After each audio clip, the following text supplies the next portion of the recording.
and his nana. I don't know what's going on with white sauce. What's next? Yeah. All right. So now we'll start talking about his campaign momentum. So we get into the end now, okay? Okay. He won the Democratic Party in June 2025, defeating Andrew Cuomo and others. He's leading the polls in fundraising with over $1 million raised from grassroots donors. Let's talk about these donors. Because we already talked about his mama's donors, who his mama was getting money from, right? Now let's talk about who his campaign is getting money from, right? So they're saying that he fundraised with over $1 million from grassroots donors. Hold on, let's see. Let's break down. Okay, where's the article? Let's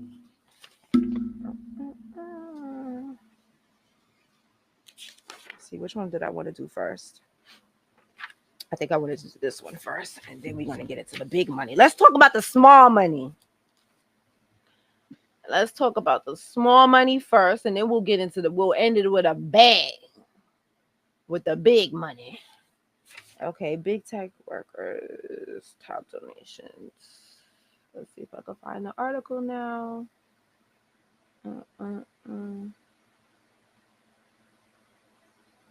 There it is. Okay.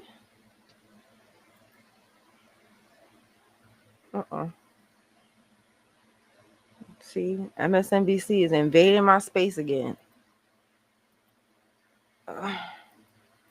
Oh, come on. Why won't it go away though? Okay. So this is from the New York Post.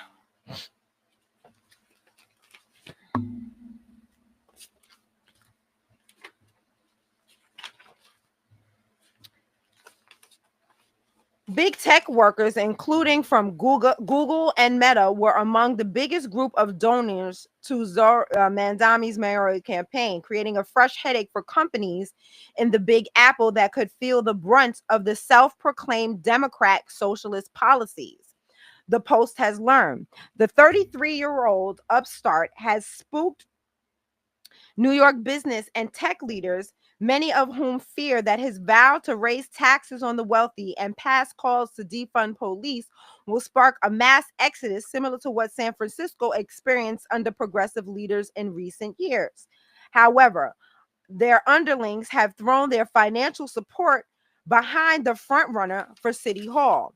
Rank and file Google employees donated nearly $40,000 to Mamdani's campaign through July 11th, more than any other company or institution, according to New York City's campaign finance data reviewed by the Post. Meta workers chipped in more than 10,500, ranking the 7th on the list, followed by Amazon employees who donated nearly 9,000. Campaign funds also flowed from employees at New York City mainstays like tech and media firm Bloomberg. Bloomberg was 8,000, Spotify was 7,000, Block was 6,000, Squarespace was 3,000, and Mongo was 3,900. The data showed. So outside the sector, Mandami received significant support from workers at New York-based colleges and city agencies. The Columbia University system ranked overall with nearly $33,000 in donations, followed by the New York City Department of Education, $26,000 in donations, and the New York University system, $24,000, and the CUNY system, $18,000, the data showed. The New York City campaign finance regulation requires donors to disclose their employer if their contributions exceed $100. The stats do not include donors who listed alternate designations such as being unemployed, self-employed, or retired. Overall, Mamdani raised 800,000 from roughly 10,500 donors in June 25th throughout July 11th, with more than $350,000 of that cash coming outside of New York.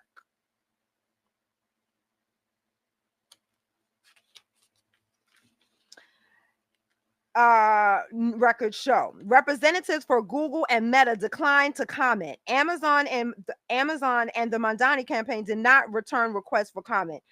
John Borthwick, a famed tech investor of CEO of New York's based BetterWorks, said the donations from tech workers doesn't surprise me at all because young people in particular want change. I got another reason. Mandami, who handily beat Governor Cuomo in the Democratic primary, has vowed to lower the cost of living through policies. I already busted all that up. Critics say his plans could cause chaos in the housing market. I agree. Among other unwanted side effects, I agree, included businesses running for the exits. Tech giants are particularly focused on the quality of life impacts of Mandani's policies on issues like public safety, housing, education, because those are the key to making the city attractive destination. Companies left San Francisco in droves due to rampant crime and homelessness, which some critics attributed to woke policies adopted by the city leadership. Okay. Insiders say companies are struggling to balance the need to voice real concerns about the impact a Mamdani administration would have on their businesses against the risk of alienating progressive workers who appear to be broadly supportive of him. Okay, and Mandami's approach to artificial intelligence is a key concern for Borthwick, who noted that the upstart has yet to articulate a vision on how New York City should leverage a technology that carries major potential, but also threatens to cause significant upheaval in the white-collar workforce. Okay, remember that. This technology is going to transform the city, and he isn't thinking or ready for it, says Bortnick, who previously told the Post that Mandani's mayorship will be disastrous for the city. Mandami has vowed to regulate the industry, warning that AI could harm workers, replicate biases, and weaken vital services if done irresponsibly. And I'm going to put in, I'm going to insert this part right here. Who programmed the biases? See, what they're forgetting is, who are these workers? Isn't that the H-1B1 sector? Who are these workers? Of course they're behind him.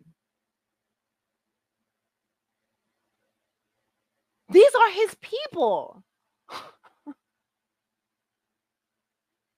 These are his cousins working in the tech sector. Of course, they want someone like Mandani because they don't want their visas revoked.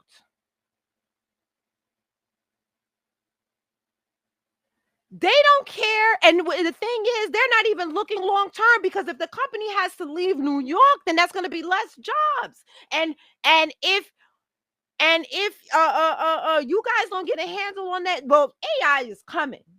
So a lot of y'all about to lose them jobs anyway. Does he have a plan for that?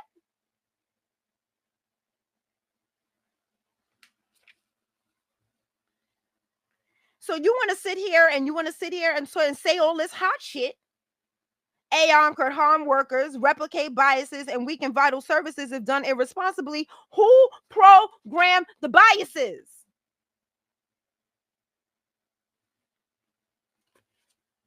I'm going to keep going. We ultimately create checks to ensure that technological tools are being deployed responsibly to deliver effective services, Mandani told Crane, New York. As mayor, I would work with unions and the city council to pass legislation that would appropriately regulate AI. He doesn't have big picture view. I wouldn't trust him to negotiate on my behalf. He doesn't have a big picture view. And even though, like I said, he has a view on whatchamacallit, I would not trust him to be able to negotiate anything with AI to be able to keep jobs. So y'all about to shoot yourself in the foot. Well, he ain't gonna win anyway. But y'all trying to shoot yourself in the foot. But you know, whatever. Let's see. Yeah, that's pretty much it. I just wanted to talk about that. You got any thoughts, Divine?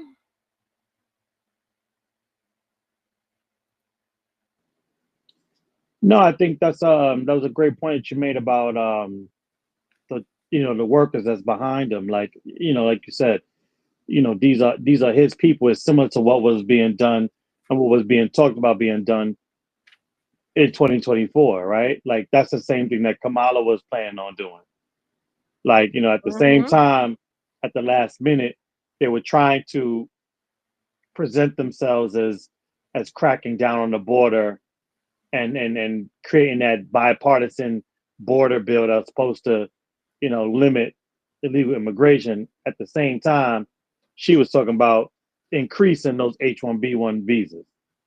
Mm-hmm. So it's this is the con game that most of these um, immigrant politicians are playing on us. But more importantly, those that are South Asian, specifically East Indian, they are definitely looking to continue that stream of them coming in, and while at the same time um, bringing them in and implementing their caste system.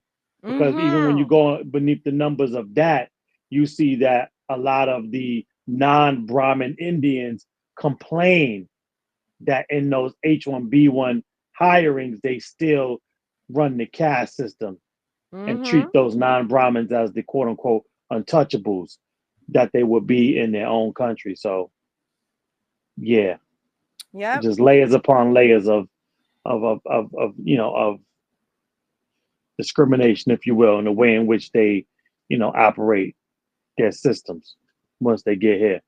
Mm-hmm. So we wrapping it up. Now we're gonna get into more of the. Let's talk about that. We talked about the small money. Let's talk about the big money, so we can wrap it up because it's getting late. It been late. It's been late. It been late. But I just want to get it over with. Then it's done. Um. Let's see. Uh. Uh. Uh. I had a video, but I can't find it. So. Yeah. Yeah. Let's just get into the big money donations.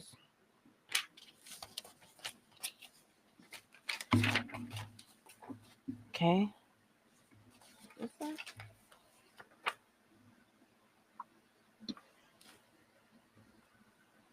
Yeah, let's start there. So let's see right here.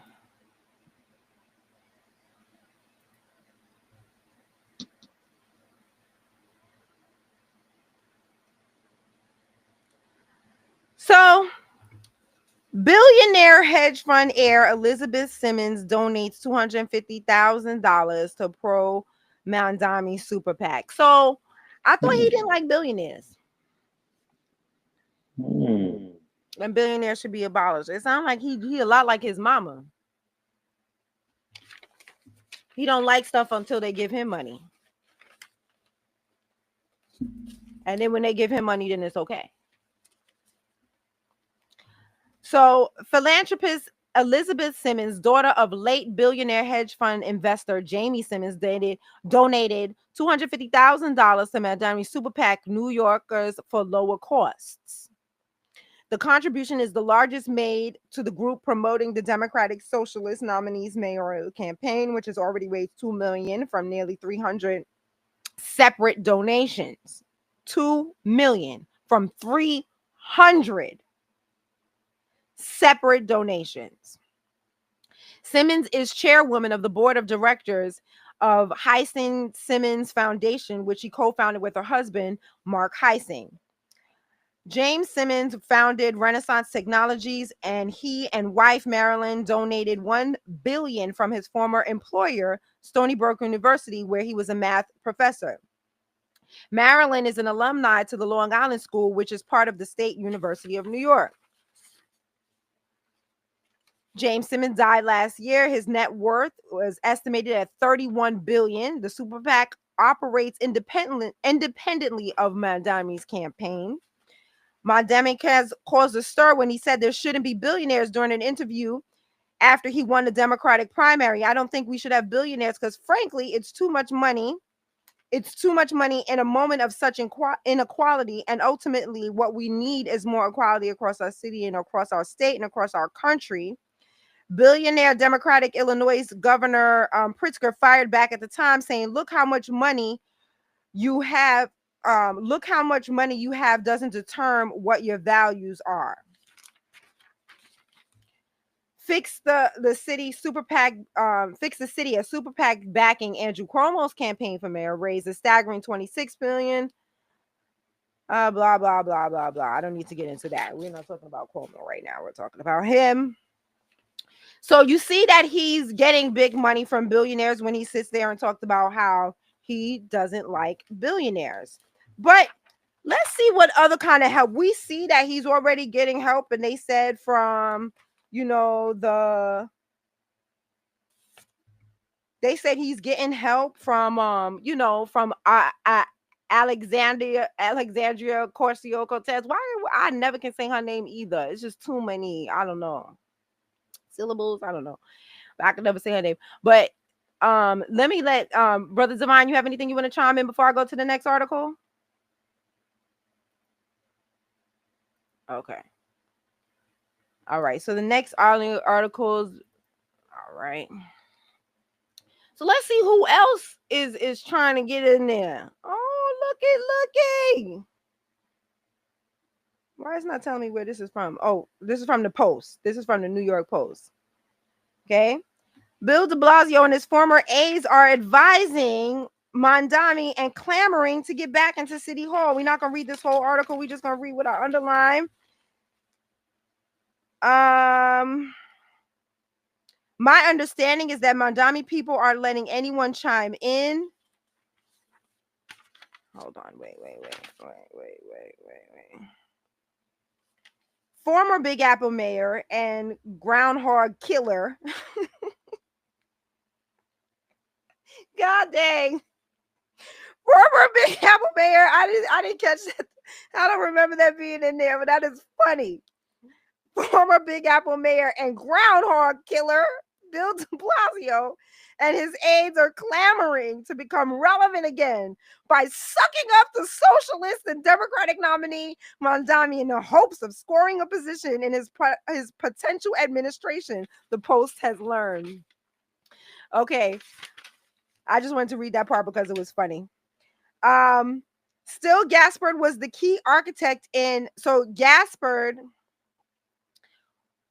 we're just going to read. Still, Gaspard was the key architect in arranging Mandami's appearance at the National Action Network with Reverend Al Sharpton after his stunning win with former Governor Cuomo. Added a noted foe of de Blasio, whom the former mayor vowed to do everything in his power to stop. Cuomo is his foe. Gaspard, who also served as a political director of the influential SEIU 1199 Union. Okay, everybody in New York know what that is. Okay? He was also a U.S. ambassador to South Africa and Obama's White House Director of Political Affairs. I'm trying to see if there's a picture in this article. There's definitely one in the next. Hold on. There's a picture. Let me put this picture up on the screen so you can see who I'm talking about. There he is. Okay. So this man, let's read who he is. Gaspard, who also served as a political director of the influential 1199 Union.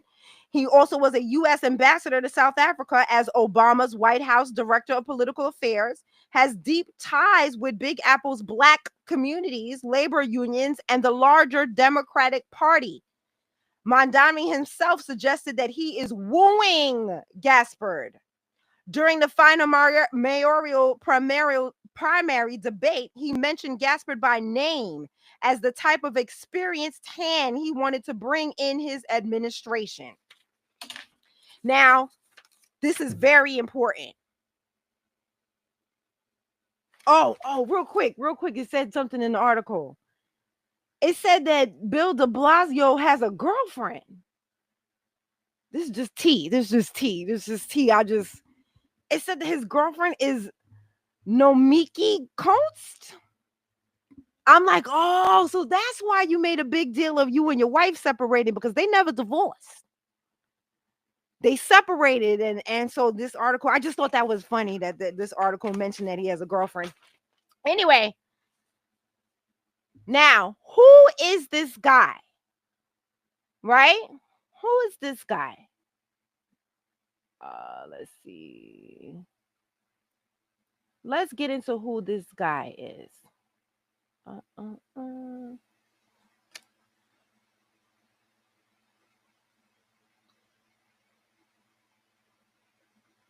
Okay, where is the article now?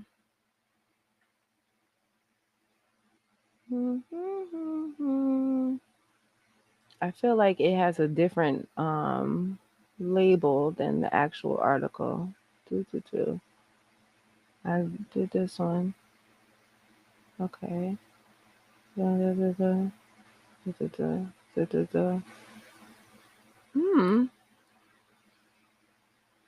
Oh no, I need this article. Here it is. There's so many. No, this is not the one.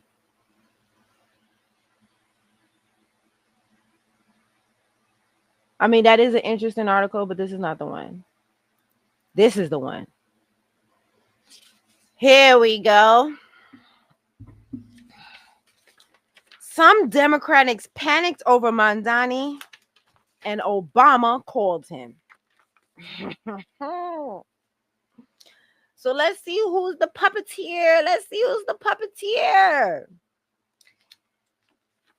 In the days after it became clear that Mandami had won the New York City's June mayoral primaries, much of the Democratic establishment began to panic. Former President Barack Obama, the last Democrat to captivate the party's base, got on the phone. In a lengthy call in June, Mr. Obama congratulated Mr. Mandami and offered him advice about governing and discussed the importance of giving people hope in a dark time, according to people with knowledge of the conversation. Others in Mr. Obama's orbit have also shown keen interest in Mr. Mandami and his campaign. John Farvo, who served as Mr. Obama's speech writer, and Dan Pfeiffer, a former senior advisor, have been in communication with the Democratic strategist Maurice Katz, among Mr. Mandami's closest aides. David Axelrod, who served as Mr. Obama's chief campaign strategist and senior advisor, was also curious. Last month, he stopped by Mr. Mandami's campaign quarters, then in the Flatiron neighborhood of Manhattan, to meet the candidate and his staff and to see things for himself. What I found when I went over to that office was a familiar spirit that I hadn't seen in a while, of just determined, upbeat idealism. Yeah, idealism, because he ain't got no substance. Mr. Axelrod told me, you may not agree with every answer he's given or every idea he has, but he's certainly asking the right questions. When and where is he asking those questions? Because I ain't seen not near one. He said, which is how do we make the country work for the working people? He did ask that question. I will say that. He did ask that question, but he ain't got none of the answers. He said Mr. Mandami's ability to inspire young Americans who feel economic uncertainty acutely was critical and something the party at large needed to reckon with. And I'm gonna start talking shit in the middle of this argument. You see right there? He said Mr. Mandani's ability to inspire. I don't need no inspiration. I need you to get off my back. You already talking about you on my back. You want to get a check for reparations. I need you to get off my back and let me get what's owed to me. What is my birthright? And then aside from that, as a New Yorker, I need you to do what's best for New York, not for people who are not even citizens here. I am tired. Everybody who seems to be in politics here in this city and in this state only care about themselves and other people. You do not care about the state. How can you care about the state when you only care about people who are not citizens of the country?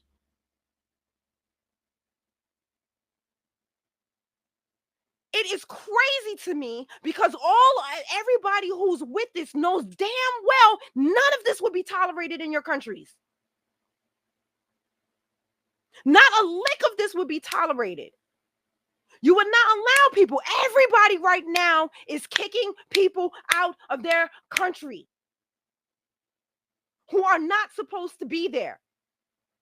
How come this is the only one where people are being demonized for it? If you didn't come here legally, you didn't follow our laws, you are an illegal. And I don't even care if you're my friend. That is what it is. I can love you and still tell you the truth. That as my friend is, and as if you are my friend and you're illegal, I'm going to tell you, get your shit together. Because and I'm talking about, the on code Caribbeans that I do know, you know what I'm saying? If I knew someone who was illegal, I would tell them, get your stuff together. In fact, that is what I told them before Trump came into won the presidency. I told them that he would win. I told them, don't think that because you live in New York, you live in this bubble, that this is what the country is feeling. I told them that Trump is coming. I was like, and don't think that we as a country or we as Black people are going to stop the mass deportations to save one or two people that we like. We're going to let the thousands of people flood over. I'm sorry, it can't work like that. It can't work like that. So I warned them early, get your things together. Get your stuff in order. I warned people who were sitting here, and this is me. And all of this is documented because you got the videos. They're up there. I didn't take them down. There's videos where I talked about how when they first started giving driver's license to illegals, I told y'all don't sign up for those driver's license. I said, you better keep driving them dollar cabs with no license like you've been doing and running when the cops come. Because if you put your name on the list, as soon as the Democrats aren't in power anymore, the Republicans going to have that list. And look where we at today. So I gave my warnings. My conscience is clear. I gave my warnings. No one wanted to hear me. Y'all didn't, whatever it is. It's too late now. I told y'all then that we're not going to stop these deportations for one or two people that we like or that we care about when there's so many others that are anti-Black, that are committing crimes against us and telling us all kind of craziness. I'm not going to sit there and let thousands and thousands, millions of people who want to see me dead for one or two who are my friends. I'm sorry. And you would do the same thing in your country. In fact, you're doing it right now with the Haitians. Every single Caribbean nation is expelling Haitians. Every single one. All y'all. And nobody has anything to say about it.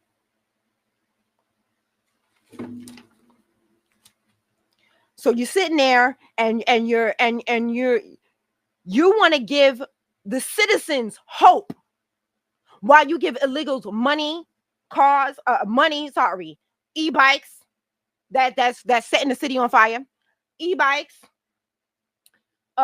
debit cards, clothes, coats, laundry, 5-star hotels, apartments, furniture for the apartments. Did I forget anything? Free college education. You want to give us hope while you give them money. Obama, and we're gonna get. We're gonna get into that. Let me just finish this because I didn't went way off on a tangent.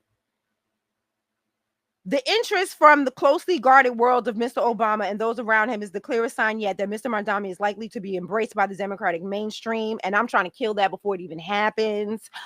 Whether the party leaders or donors like it or not, it comes at a time of dueling visions among voters, Democratic politicians and donors over the future of the party. Some key figures within the Democratic establishment have reacted, at least publicly, to Mr. Mandani with a sense of suspicion or alarm. Hakeem Jeffries, the House leader, has yet to, and that was at the time of this article because I believe he's endorsed him now.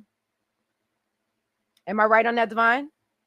No, he didn't endorse him. He didn't. Okay, so he didn't endorse him yet. Okay, so maybe I'm confusing him with Michael Eric Dyson. Because I thought I had a video, but like I said, that must have been the Michael Eric Dyson video I'm talking about. But anyway, so he is not. He has yet to endorse the Democratic nominee, even though Brooklyn, which he represents, voted for Mandami in over Governor Cuomo by nearly a 20% margin. I'm trying to kill that. Okay, let me see. I want to go down to where it's important.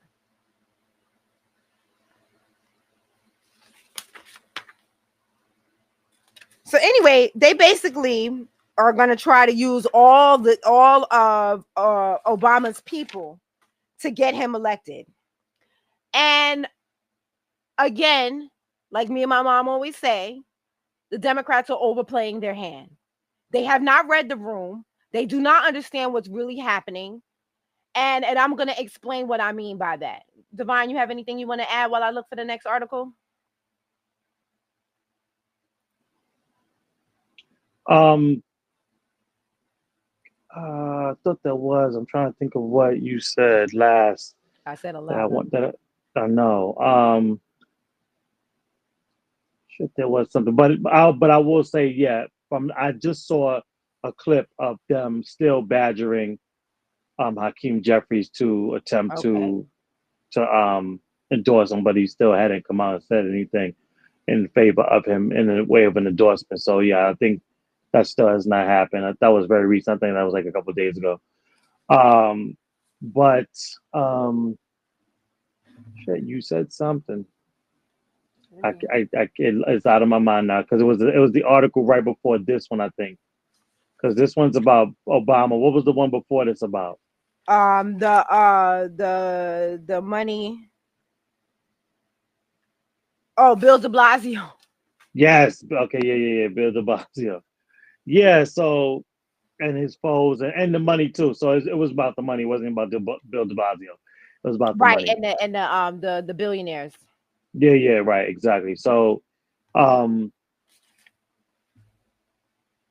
yeah. I mean, it's a lot of empty rhetoric. It's a lot of how can I even put this? It's a lot of talking points when it comes to this wing of Democrat socialism, right? It's a whole bunch of like an empty rhetoric that they have. It's like a playbook they have to read from the script. There's a script that needs to be read from, and then just going back to what AOC and Jamal Bowman did once they got in there, right? They read from the script until they got in, and then when it was time to band together to put real pressure on the Democrat establishment in the same way in which Tammy Duckworth put pressure on them to get her people some stuff when she told Biden, "Look, I ain't voting for no. I ain't helping you confirm nobody if you don't do this for us." And in the same way that Joe Manchin and Kirsten Sinema held the Democrats hostage for what they wanted for their constituents. Jamal Bowman and AOC never did nothing close to that, and Rashid That's Tlaib and right. all of them. That's And well, right. maybe Rashid Tlaib I think stood on something that was that was unpopular, but it was Bowman, AOC, Tlaib, Ayanna Presley, and I think there's one more. Oh yeah, the one that's out now too. God from St. Louis.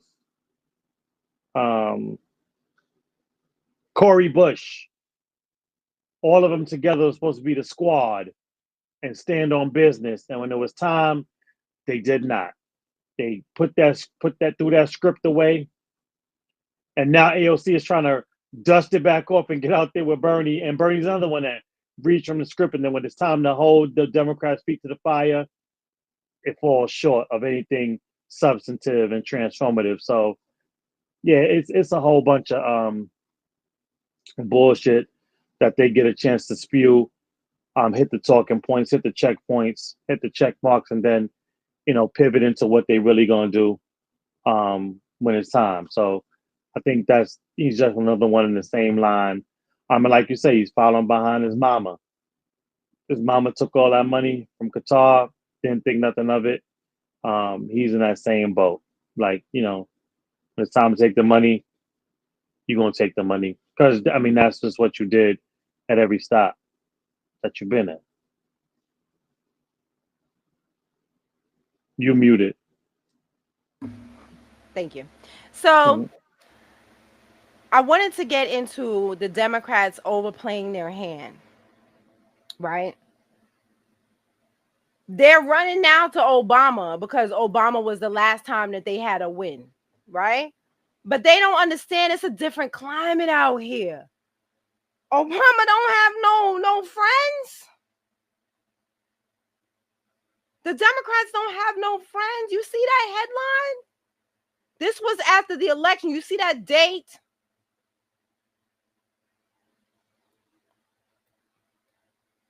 This was right after the election. I had to dig for this article because they really was trying to hide it. 95,000 votes. And then for the people that sat home, the Democrats lost a half a million asses sat home and said no. On top of 95,000 who went to go vote red. It's a different climate out here. You running and you think you could get up underneath Obama, and Obama ain't got no friends out here.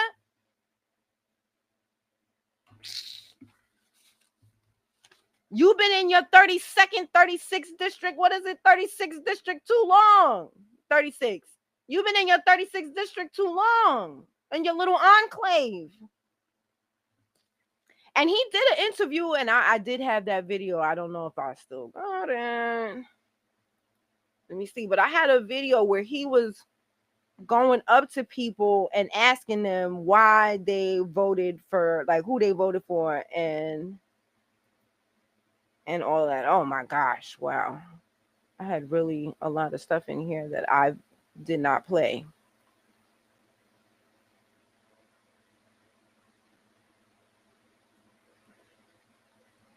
No, I don't think I think I forgot that one. Anyway, so where was I? He doesn't have he thinks that he's gonna be able to hop on Obama's coattails to be able to use the same people Obama used, and that is going to get him to the White House. Well, that probably is where he's trying to ultimately go, is to the White House. But right now, he's just trying to get to Gracie Mansion.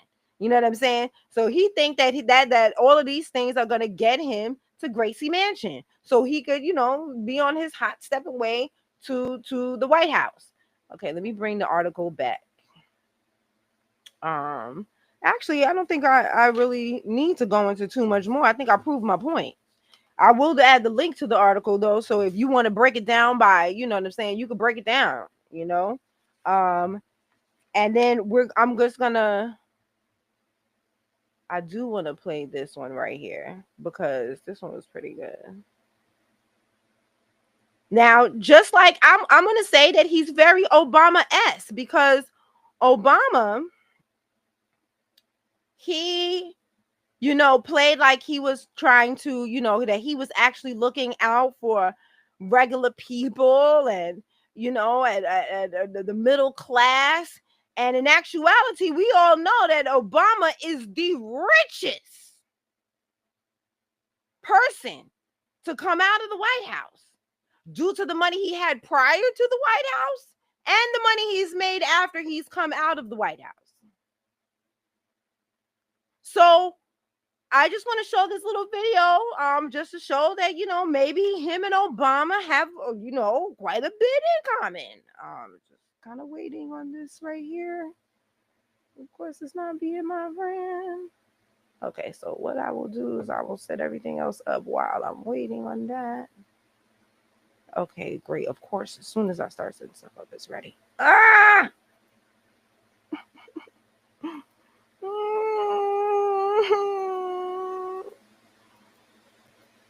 I try to be so ready. And I'm not. Okay, here we go.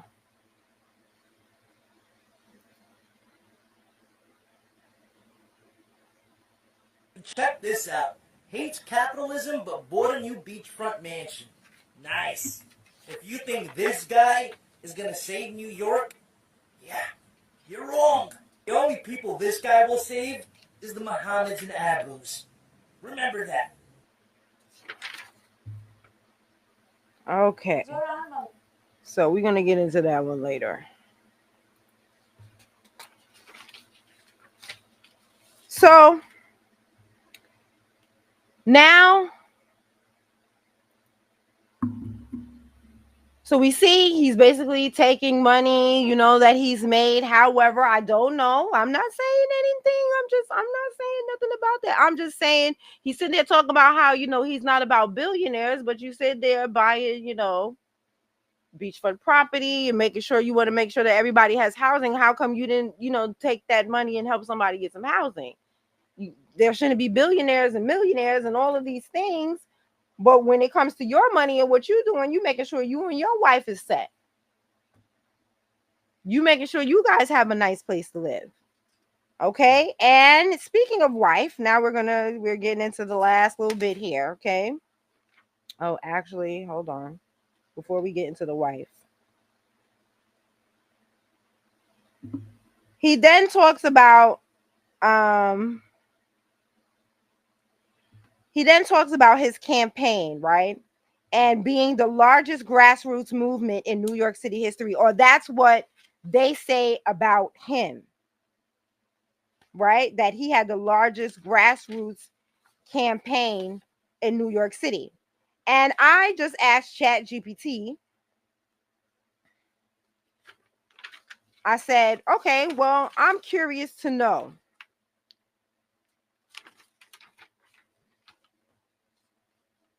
who were his volunteers, because remember they talked about how many volunteers he had, right? His volunteers were majority young and multicultural, strong Asian American engagement, white progressive backbone. He had neighborhoods like Astoria, Bed-Stuy. We already talked about Bed-Stuy and how it's changed. Jackson Heights. These areas are racially diverse, I bet, but I bet it's season only a certain type of people came out. It wasn't black. It says limited black volunteer representation. Despite outreach in Harlem and other historically black neighborhoods, Mandani struggled to gain traction among black voters in areas like Brownsville, East Flatbush, where Cuomo performed better. So now back to what I was saying about the about, because I really want to dig into that, but I wanted to talk about that real first, so we know like what kind of people he got to volunteer. So they're sitting there talking about, oh, he got all this grassroots volunteer, and it's mostly white and Asian. But when they give you that word, it makes you feel like, it's a lot of us out there. You know what I mean? It's a lot of us really campaigning for him. Now, They go on to say that he had the largest grassroots movement in New York history, with over 50,000 volunteers knocking on 1.6 million doors. I said, hold on. I want to know, where is the first one?